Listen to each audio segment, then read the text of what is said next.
എടുക്കുന്ന ആലോചിച്ചുകൊണ്ടിരിക്കുമ്പോഴാണ് ഏട്ടൻ ചോദിക്കുന്നത് നമുക്കൊന്നൊരു ചിക്കൻ കറി ഉണ്ടാക്കിയാലോ എന്ന്. അപ്പം ഉണ്ടാക്കാമല്ലേ? താഴെ കറിവേപ്പില ഉണ്ടായിട്ടും മരത്തുനിന്ന് പൊട്ടിച്ചെടുക്കുകയാണ് ഞാൻ. എന്തല്ലേ ഓരോരോ കഴിവുകളെ. കറി അടുപ്പിൽ വെക്കണോ ഗ്യാസിൽ വെക്കണോ?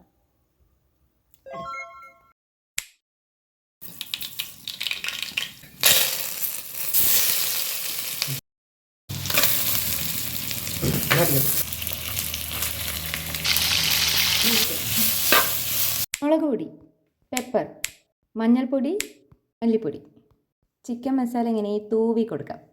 മസാല പച്ചമണം മാറുന്ന വരെ വാട്ടുക. അത് കഴിഞ്ഞിട്ട് ചിക്കൻ അതിലോട്ട് തട്ടുക. ചിക്കൻ കറി വെക്കാൻ പിന്നെ ആർക്കും പറഞ്ഞു തരുമൊന്നും വേണ്ടല്ലോ. എൻ്റെ വീട്ടിൽ ചിക്കൻ വെക്കുമ്പോൾ എപ്പോഴും ഉരുളക്കിഴങ്ങ് ഇടും കേട്ടോ.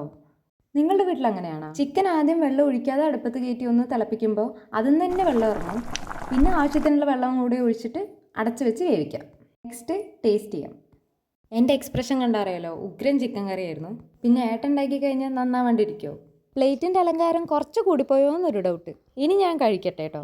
വീഡിയോയ്ക്ക് വേണ്ടി മാത്രമാണ് ഞാൻ ചിക്കൻ ലെഗ് പീസ് ഒരു ബൈറ്റ് എടുത്തത്. എനിക്ക് പൊതുവേ ചിക്കൻ ലെഗ് പീസ് തീരെ ഇഷ്ടമല്ല. അതെന്താണെന്ന് ചോദിച്ചാൽ എന്തോ എനിക്കിഷ്ടമല്ല. എന്നെപ്പോലെ ലെഗ് പീസ് ഇഷ്ടമല്ലാത്ത ആരെങ്കിലും ഉണ്ടോ? വയറ് നിറഞ്ഞു കഴിഞ്ഞാൽ ഒരു ഉറക്കം അത് മസ്റ്റാണല്ലോ. അപ്പോൾ ഓക്കെ, ബൈ.